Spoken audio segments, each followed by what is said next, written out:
All right, we are live. Word. I can pray. All right, cool. Kind of gracious Father in heaven, we're grateful for this day and for the opportunity that we have to meet as classmates and thy stewards, and ask that we might be prompted in knowing how to navigate this case and to develop the skills needed to um, pursue our careers as thou would have us, and ask that we might be free of contention, and that we might be blessed and guided going about our lives this day, and knowing how to best serve thee. We're grateful for the atonement and for thy love, and ask that we might be prompted and guided in knowing how to best serve thee. We say these things in Jesus' name, amen. Amen. All right, so something I've been thinking about a lot is a scripture. I'm in Omni 1:26. It says, "And now, my beloved brethren, I would that ye should come unto Christ, who is the Holy One of Israel, and partake of his salvation and the power of his redemption. Yea, come unto him and offer your whole souls as an offering unto him, and continue in fasting and praying and enduring to the end. And as the Lord liveth, ye will be saved." I just thought it was interesting where it says, offer your whole souls as an offering to him. Yeah, I that's think, what stood out to me too. yeah, I think a lot of times we want to, be a disciple of Jesus Christ, but then we don't want to do the hard things where it's like, Right. your bishop's been asking you, we need to get our home teaching better, we need to do this better, and we're like, well, yeah, but it's hard to go to someone's house once a month, and so we don't necessarily offer our whole souls. But I've noticed that in the times of my life where I do try my best to do that, I feel the Lord's blessings more, even though it's more of a sacrifice. So For yeah. sure. Right on. Thank you. Yeah, totally agree with that. It's really easy to serve, like when I want to serve, when Yeah. when it's convenient for me to serve, and that doesn't mean that doesn't mean I get a pass when it's not convenient for me, and Yeah. I think I have to really be mindful of that. And yeah, I think I can do a great job here and there when it's convenient and when it makes sense and when I've got the time, and scheduling is good. But I think more importantly, it's like, what am I doing when I've got stuff going on, and how quick am I to turn my heart to Christ? And I think that's like the more difficult question to ask. Yeah, for sure, man. All right. So, well, cool. Sorry, I'm cleaning the leaves of my plant. Oh no, you're all good. So they're all dusty, but well, yeah, let's do it. All right. So the first thing, it says vote as a group should Doug accept the turn offer. Um, What's your take on that? I think I'm kind of conflicted with it, because if he takes the offer, it's a good opportunity for him to take the offer. But then at the same time, it could be a horrible opportunity because the other guys don't want him to take this offer. And if he takes the offer without, while the other guys are telling him not to take it, that ruins relationship in business, so that if he ever wants to continue with other ventures, I mean, word just gets around. But they're like, Yeah. this guy will bail on you you know what I mean? Right at the beginning. Yeah. I thought about it, and so I feel pretty firmly that he should not take the offer. And my reasoning behind that, I just think there's a lot of affirmation that like this is going to be a very successful venture. I mean, if you looked in the case about who that dude Shields is, Yeah. like in his bio, like at the end of the case, um, it talks about his resume a little bit, and he like started that company that was sold for $530 million. Like he knows what's up. He knows what's up from the business standpoint, and knows what's up from like the programming and like the tech side of things. And for him to be on board and willing to leave like that VC firm that he's at, like in my mind, I'm thinking like he's got some faith in what we're doing. Like he's going to put aside this job so he can pursue this. Like there's got to be some, like it's got to be there's got to be some potential for it. And my other thing is I feel like it kind of just loosely tossed around some numbers. Yeah. I mean, not in the sense, I mean, he was going to get 2 million from,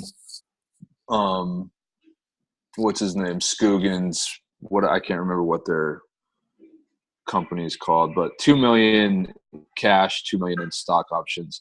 But if you looked at what he had to pay back for, like if they were to sell that, he would have to pay back 200%, like not only what was loaned to him in capital, but double that.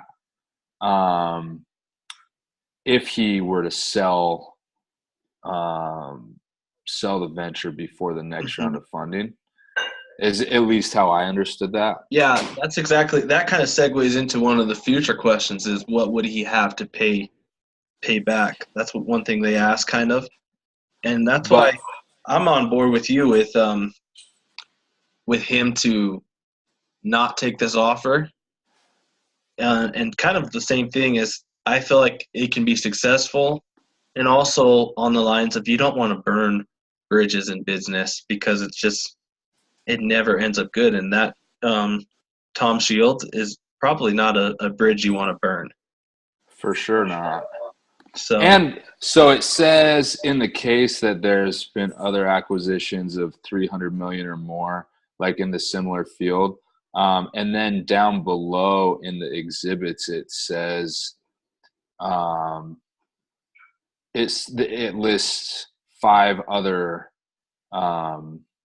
businesses that were acquired for between 275 and 850 million that are in that industry. And so, like, I think that it would be foolish, and I'm sure like with it would be easy to like $4 million basically. That's could be pretty enticing. Yeah. And what he said that could do for his lifestyle and what he said that could do for his family. Like, I think there's certainly, and like you're not going away or you're not leaving. You don't really have a whole lot of risk. Yeah. With this, because this could flop. Yeah. But from what it sounds like, what he's been able to do, how he's been able to kind of like beat out all of Silicon Valley and figuring out how to solve this problem, like it sounds like he's got a pretty good thing going. Yeah, he's on to something. I feel the same way. Yeah, I wouldn't sell it. I mean, it's tempting because I served my mission in Africa, right? And it was funny going to all these markets and negotiating with people, because the moment I took out some cash and kind of waved it around, they almost always wanted to take the deal. And I think it's part of that that kind of like you're thinking of yourself and you're like, man, that's money. And there it is, and you want it. But I think if you are able to, the people that I negotiated with that were able to just stand firm on their price and not just let me say, well, this is how much I have, they always made it out with more money. and they always did better. And so I think you sometimes just have to fight off those initial urges for the, satisfaction right now. Yeah. So And I would have, like, with his wife, I'm not married, and yeah, so I can't imagine like that kind of pressure. But if you're like financially strapped, and I can't remember, didn't he have like 2 kids or 3 kids? I think he had a couple kids. You've got a couple kids and a wife, and you're financially a little bit strapped, and you're trying to convince your wife that taking $4 million is a bad idea, to kind of like, let's just wait it out. And I feel like it would be, I don't know, maybe she can think rationally about that. But it sounded like he was getting some pressure over that from his wife. Yeah. And I think you just have to do your best to just kind of let her know and just say we have a good opportunity here. And I that's a lot of pressure. It is, because you don't want to let your wife down, but then at the same time you don't want to end your venture like prematurely and Sell yourself short. Yeah. But you just have to do your best to say, let's ride it out. I don't know. You don't take the offer and it flops, and you're getting divorced for sure. Yeah. Yeah, probably. Like, we could have taken $4 million, but you greedily wanted to take $400 million on a gamble, and now like we've got to start over. Like, that would be tough. So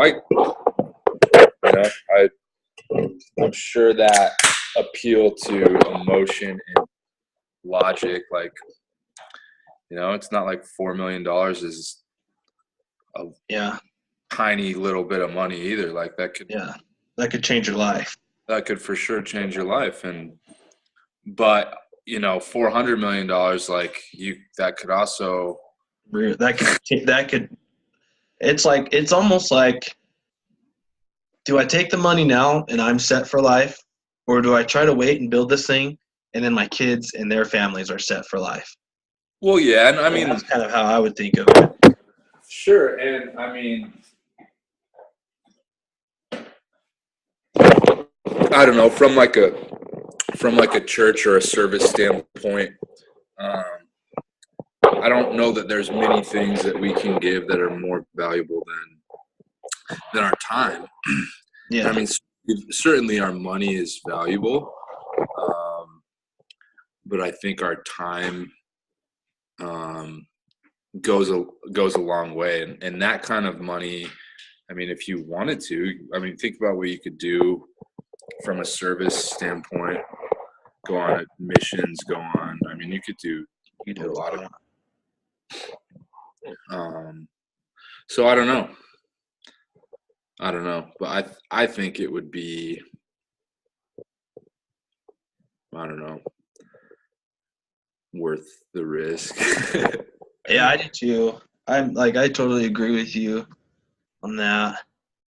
I think it's hard, and I think you have to really be diligent. You have to really believe in this, you just have to go for it. I think when you have the opportunity, you're not going to have an opportunity like this again where you could possibly grow your company in such a way. I mean, these opportunities don't come very often. And so you just have to, I guess, grab the bull by the horns and just go for it. And that's the thing, like, how many of these niche little problems is he going to have the opportunity to like come across and solve, and nobody else has been able to? Like, It just seems like that's kind of the setup to be something substantial. Yeah, he's the first to really think of this, and so I think there's 7 billion minds in the world, and it's the odds of you being the first. I mean, it's crazy. Yeah, I say go with it. Yeah. Well, I think we kind of answered, I think, I think we kind of answered why he shouldn't take the offer, or why, like, reasons why he could take the offer. I think that's what it talks about in 4 and 5. And we And kind of hinted on how much money you get, right? How much money will Doug receive? well, it says. Well, I'm pulling up the question. So what's your thought on the vote? Accept the offer or turn it down? I think he turns it down. Okay. Yeah, I think he turns it down too. Any other reasons why that's a good idea? I think you're right. We for sure hit that pretty good. Yeah. How much money will Doug receive? As a group, realize it is likely that nobody had a fully concrete or correct answer to this question. Here are some hints. Well, so I guess the hints are, since half the buyout offer is cash, you need to treat it as cash sale and give the investors 2 times their investment in cash. Since half the buyout is preferred stock, you need to treat that portion of the buyout as stock and give investors 25% of the proceeds for the preferred shares. Doug's payout is whatever is left over after paying back his investors, both the cash and stock. I hadn't thought about the cash. Yeah. I hadn't thought about the stock with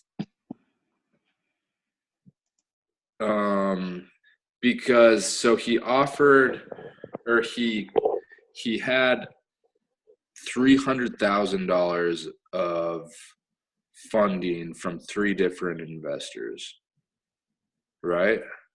I think he had a 300,000 in total, and I think it was 100,000 for three different, if I'm Right. correct. Yeah, no, that is correct. But it says each investor contributed $100,000 in the form of a convertible note that paid 8% interest back to the investor at the time of the next round of financing. So I would guess that this would be treated as that next round of financing, where not only would he have to pay back 2 times the initial investment, but he also have to pay back 8%. But then it says the angel investors had the option to convert their loans into Series A shares at a 25% discount to the new share price set by Series A investors.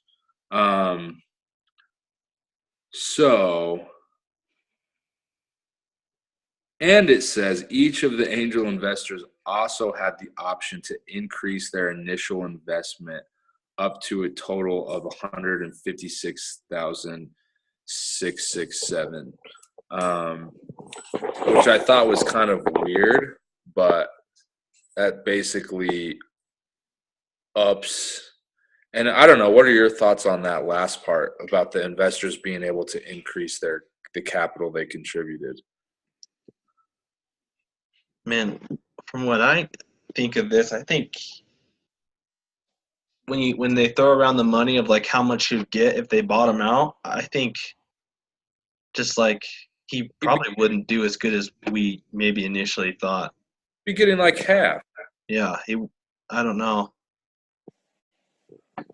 I don't know. But I think that takes a good chunk out of what he initially thought he'd get. Yeah, well, it doesn't really give us much more on like what the contingencies of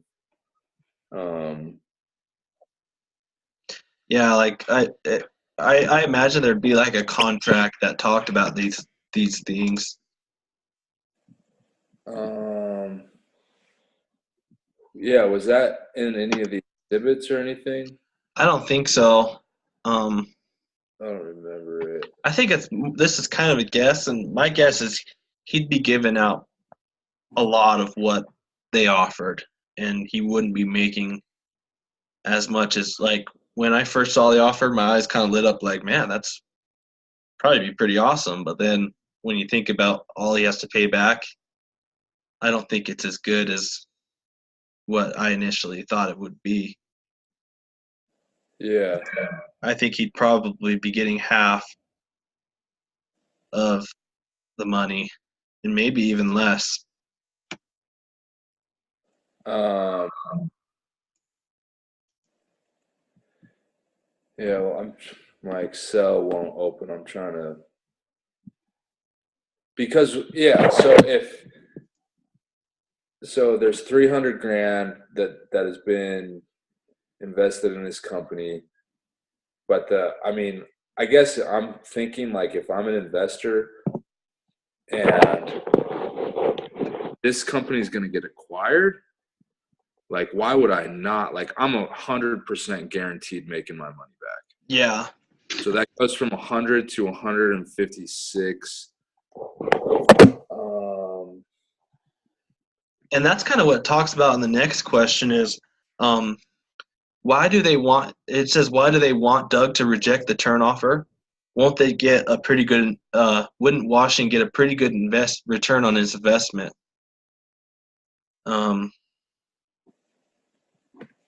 Yeah.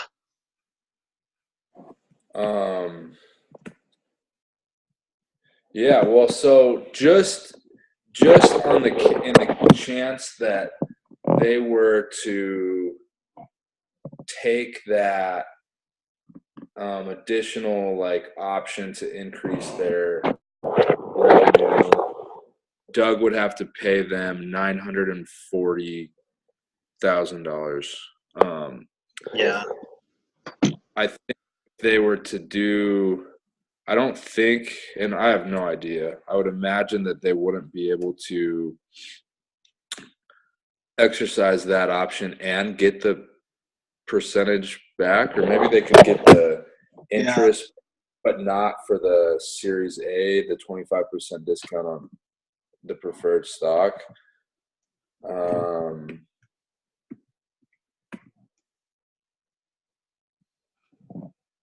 Yeah. So it's about 75 grand for the 8%. Okay. So that's yeah.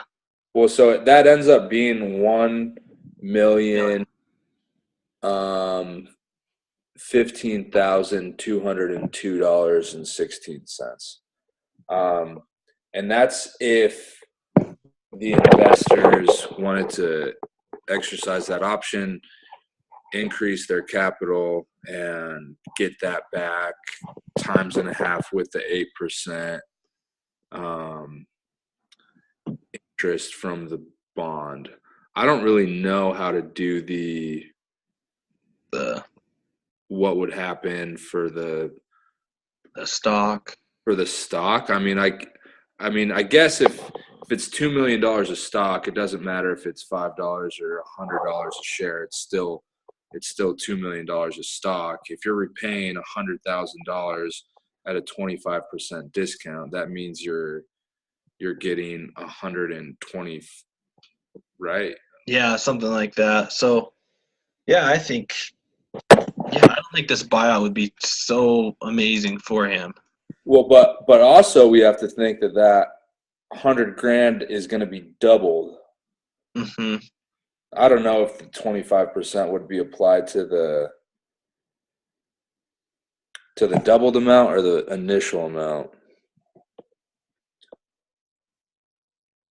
But yeah, regardless, like, it doesn't really sound like it's going to be a fruitful option.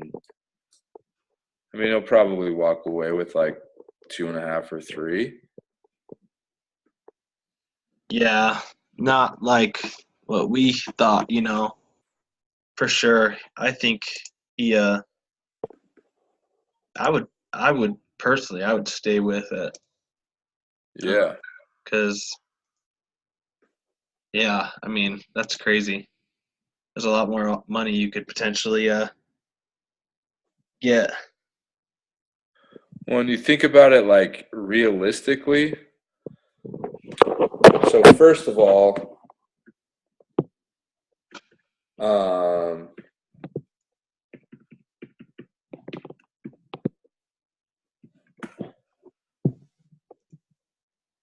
So first of all, he's getting taxed at a 39%, 39 point. He's pre-tax or after taxes, he's netting 2.41 Yeah. million. Because so he's paying out like 1.5 from that number. So he's walking away with like $1.5 million, which is still like a lot of money, but Yeah. it's not really like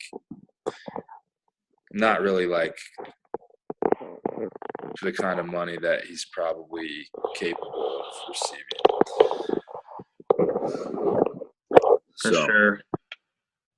Okay, so I think now like the question is like if they kept going, do you think that how much does Shields deserve? And it talks about why would Washing hold out for more, and how much does he give? How much does he give up if they do give Shields 50% of the equity? So this is where I was kind of conflicted: is does he deserve 50% just right out the gate? Does he deserve that? I mean, I don't know, does he add that value right out the gate? Well, it's almost and I agree. And I mean, what are your thoughts? I mean, I think he's been far more successful than the other guys have been, and so I think 50% of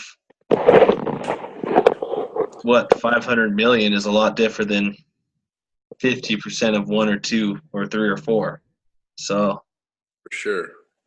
yeah, I would do it, I think. Well, it's almost like having a celebrity. You've got someone whose resume is like as stacked as it could be. I mean, I'm not like a techie. I don't know Yeah. like how impressive this dude is, but it sounds like he's kind of a big deal.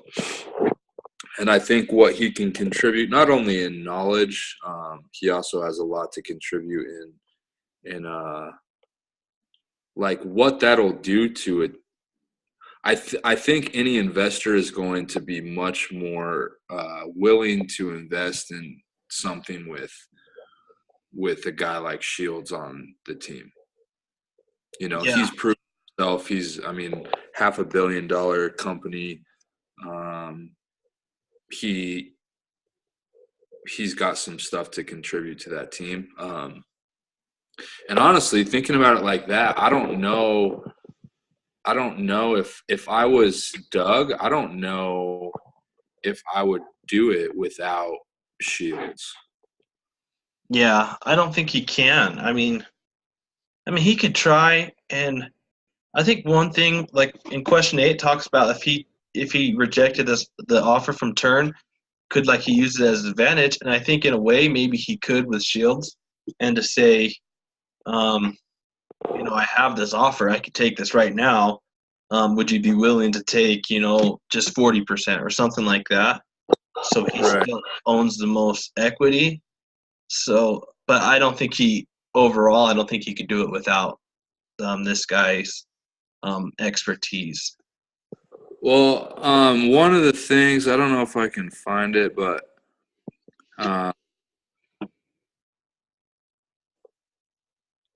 it sounded like Shields made a comment after the Turn deal came through, that Shields made a comment.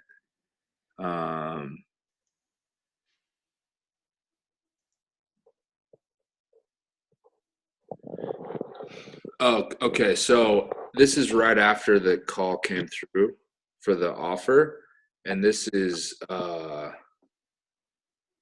it says, after Doug received the call from Philip, we did start to think about how we might be able to get Doug some cash as part of the financing. And so it almost seemed like once that offer came through, that they were a little more like incentivized to, Mhm. because it probably, for Shields, he probably feels like he's got a big leg up on this guy, and like, oh, I'm whoever, coming to the table, like, this is my price. Like, if you're not on board, like, I'm out.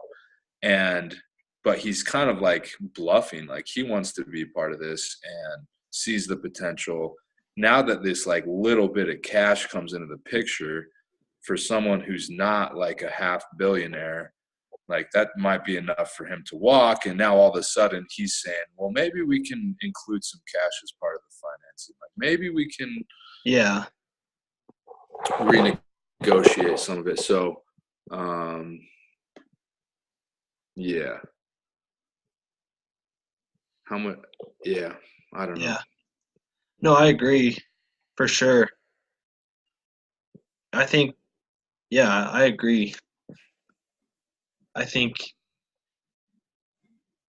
I think it's kind of tough too because I don't know if it was my business, I'd be a little nervous too because this guy's a lot more successful to me, so it'd be more successful than I am.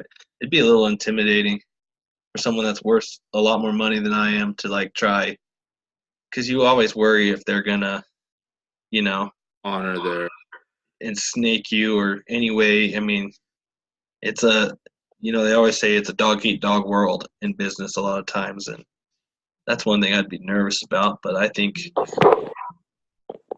you kind of have to go for it. I think you can't worry too much, and you have to just take opportunity when it presents itself. I think that's my biggest thing. yeah, yeah. It would be hard.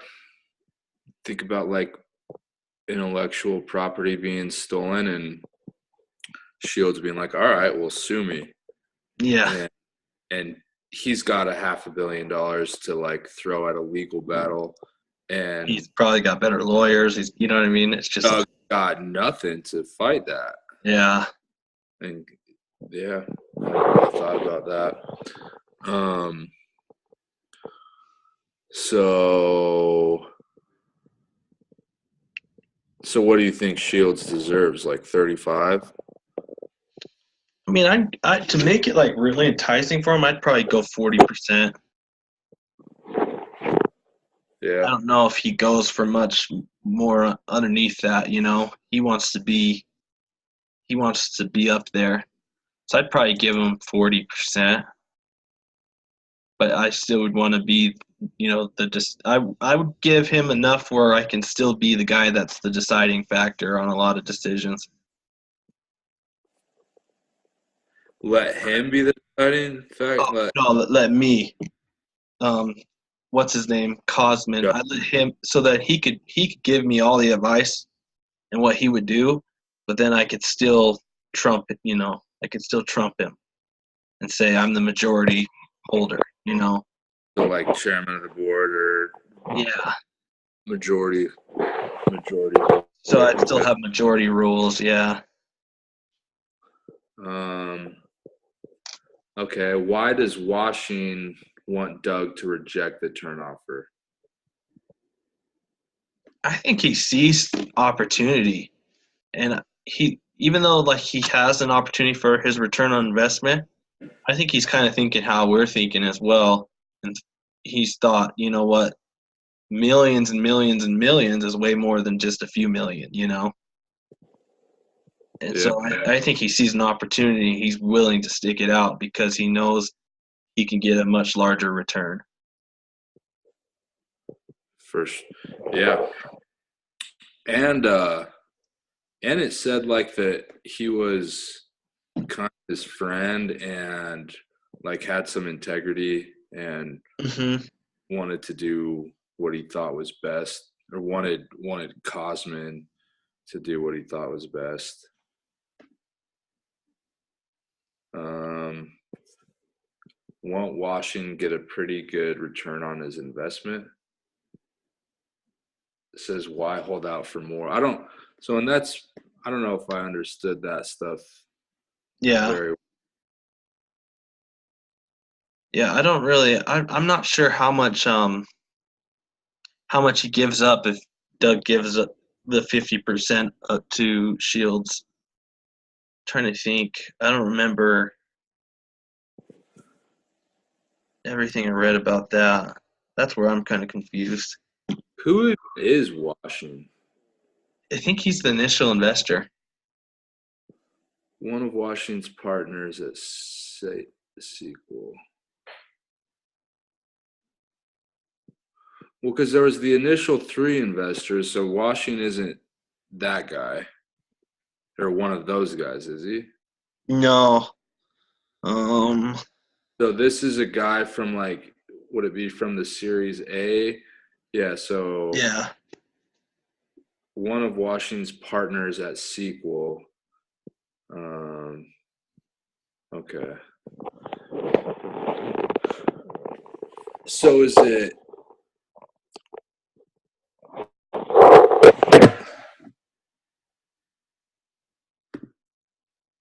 Yeah. So would Washington not even benefit at all if he sold to Turn? I don't think he would benefit. I don't think he really would.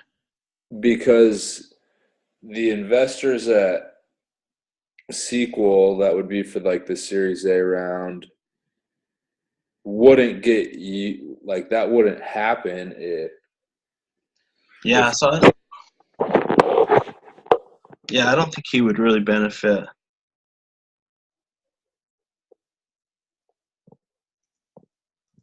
See, I think we. but that next question won't Washington get a pretty good return on his investment. So I mean obviously like Washington would want Doug to reject the offer from Turn if he was not going to profit from it. Yeah. But then it's saying won't Washington get a pretty good return on his investment? Why hold out for more? How much does Washington give up if Doug gives Shields 50% of that? And that's where I'm like, I didn't really understand how any of that mattered. Yeah. Yeah, I'm not sure.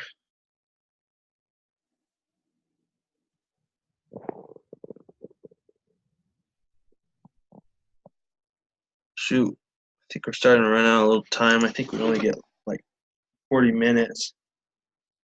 I don't know what we're at right now. Can you tell what we're at? No, I think we probably only have like 10 minutes left.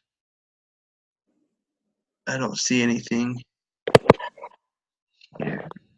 Yeah, how is there not a timer on this? Yeah, I don't see a timer.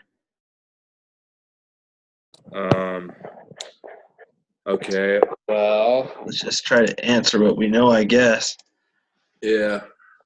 Can Doug use the turn offer to his advantage if he rejects it? Yeah, I think he can. I think you can always use things like that as leverage in the future. Say, you know what? Maybe I can go back to him and decide to sell if things aren't going, the way he wants it to go. Yeah. I think you can always use that as leverage. Um,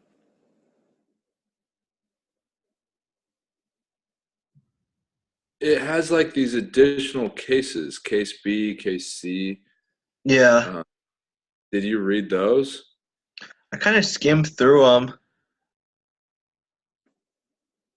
I I don't think like as when I skimmed through it, I don't think I would hire that guy because um from what I'm reading at the end it talks about them kind of um they would be kind of like co-partners in the Boulder office.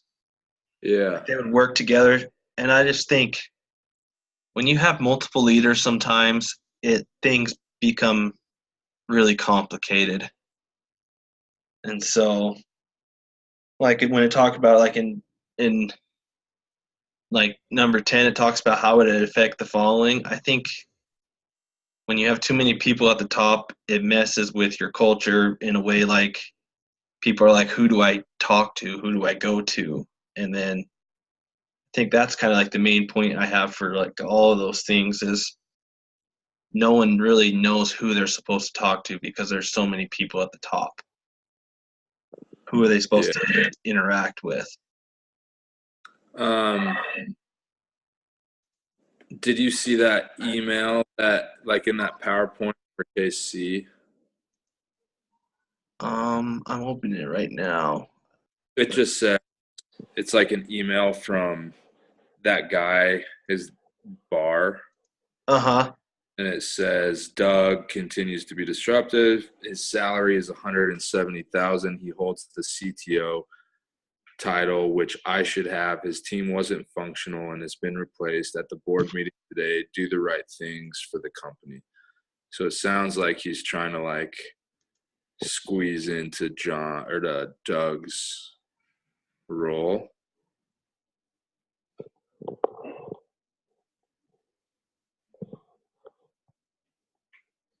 Yeah, and that's kind of my main thing is it kind of ruins the whole relationships all around. And so yeah, that's the main thing. Yeah. I think honestly, like when it talks about how he can avoid getting in this situation is the main thing I say is you don't give out so much equity where people override you, and people are in charge of you. And I think that's what Doug can do is not give away so much so that he's not ultimately in charge in the end. And you Yeah, or go ahead. No, I agree with that. I agree with that, but I was also thinking like if there's a way legally to protect some of that, like intellectual property, with number 11, like read KC, what does do the right things for the company mean? Should Tom fire Doug? Does Yieldix need Cosman anymore? What value does Doug bring to the company now that they have his algorithm? It's like kind of like what you were saying earlier, where like with his legal team, with his resources, like he could just get on board and kind of like wash him out of the equation. And so with Tom bringing on this new guy, like too many chefs in the kitchen type of situation. And now what was once like Doug's idea It's not even is the company's. Yeah, it's not even his idea anymore. And he's about to, he could get screwed out of all of it. This is kind of like a Steve Jobs Apple situation, where they hired someone to come on to do marketing and stuff, and then he had so much experience, he took over pretty much, and then they pretty much took Steve Jobs out of the company, and Apple was no longer his. Yeah. And so he started it all, and then they just all took him out. And so I think you have to be careful with who you bring on, and you can't just start bringing on people like crazy just because someone says you should. Sure. Because I think that would be horrible to lose the thing that you started to a situation like that.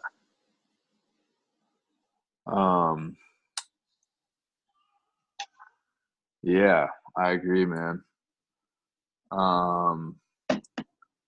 So the last kind of question is how could Doug, well, we kind of answered how could Doug avoid getting into this situation. But do you change your mind about the buyout now? See, I don't know if it changes my mind because the thing is, like, going into it, you're never gonna know the end. You know what I mean? Yeah. Like, when I'm making a decision, I'm not gonna know what's gonna happen in the future. You know, you wish you could know, but you're never gonna know. So I think I would still just go with my gut. I think that's. I mean, it would suck to lose out on that, but I would never know. I can't tell the future. That would be hard. That would be hard, especially, 5 years down the road where you see the company that you started get acquired for like a couple $100 million or something. Yeah, I'm just like, what if? Um, but that would be hard. yeah. I mean, It does also say that the pre-money valuation at the Series A was 4.9 million. So I think the $4 million from before would have been like a little under what like the actual number was.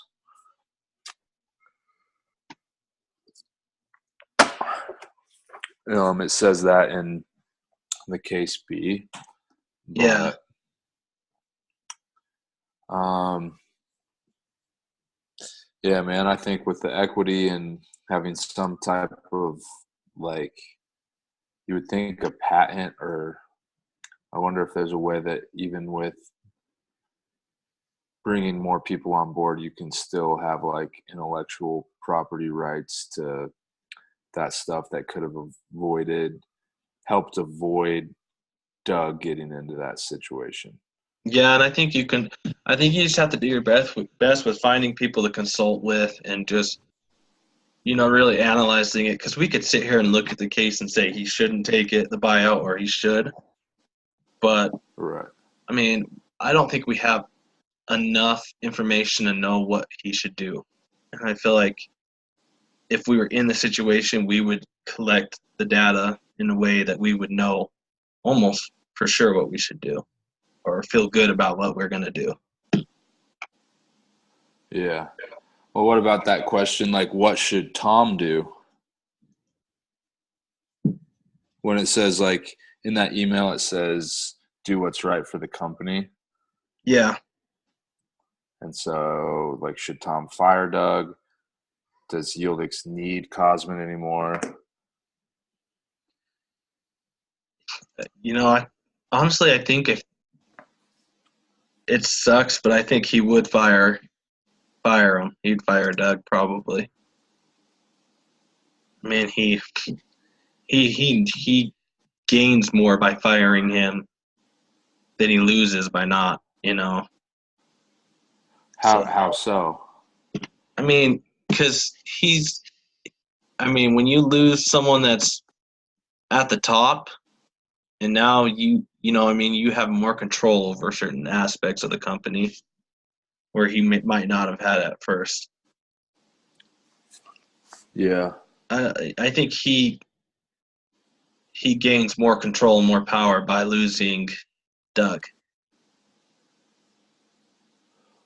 Well,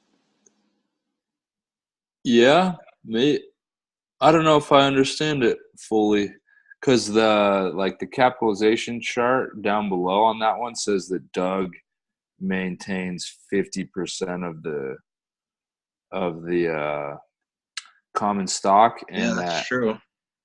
Tom only has 34%. And so even if he does fire him, He's still like, the majority. he's the majority shareholder. And it sounds like, when I read that, and like, it sounds kind of like an ego thing. And so this Barr dude been the CTO at a few successful startups. He's the vice president of engineering, and like, That's true. sounds like they're just some children like bickering. I don't know. And you probably Sounds try like to, egos that are just clashing egos. yeah. So I guess you probably try to ease that down. You try to figure that out, and then if worse comes to worse, I think you're trying to be more loyal to Doug. Yeah. So Yeah, I don't know. I would say yeah, and like should Tom fire Doug? Like I don't know who has more to offer. I yeah, think just due to passion from like Tom being the one or Doug being the one that started the company, like I think that's like it's his baby. I think he's gonna have a leg up on maybe experience or some of those things. But it said that uh, what's his name, that bar guy, like was unfamiliar with some of the systems mm, associated with it, and so it sounds like he's like getting paid a little less and is kind of just butthurt about yeah, that, and like let's get rid of this guy. I yeah. don't know. I think you're right. I think you get rid of cancer. Yeah, so All right, r- man. right on. Well, Um, I'll get this all downloaded and I'll send it the link and everything to you. okay, And yeah, word. cool, And man. should we just have like 10 minutes before the ending time as the time to start? Yeah, Whatever. Okay. yeah. I think we can do that. All right, man.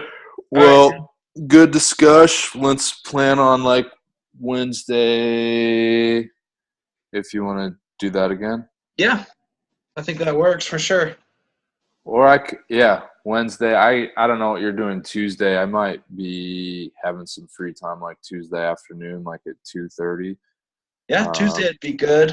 And then maybe we could do the second one. Maybe try to do it on like a. I'm leaving town this next weekend. So if we could like try to squeeze it in on like Thursday, I don't know if that would work or when are you peacing out? on Friday. Okay. And then I'll be because Friday is my son's birthday and Saturday is mine. We're just gonna be down in Utah. Oh, nice. But yeah, I don't know if we could do it on like a Thursday and just get Yeah, it I'm early. sure we could. Yeah, Okay, we can. cool. So let's just Um, plan Tuesday and Thursday. I don't know. okay. Cool, man. Yeah. Um, yeah, we'll make it work. All right. Sweet. So, cool, dude. Have a good weekend. All right. You too, man. I'll send you that stuff over. I appreciate it. All right. Bye. Later.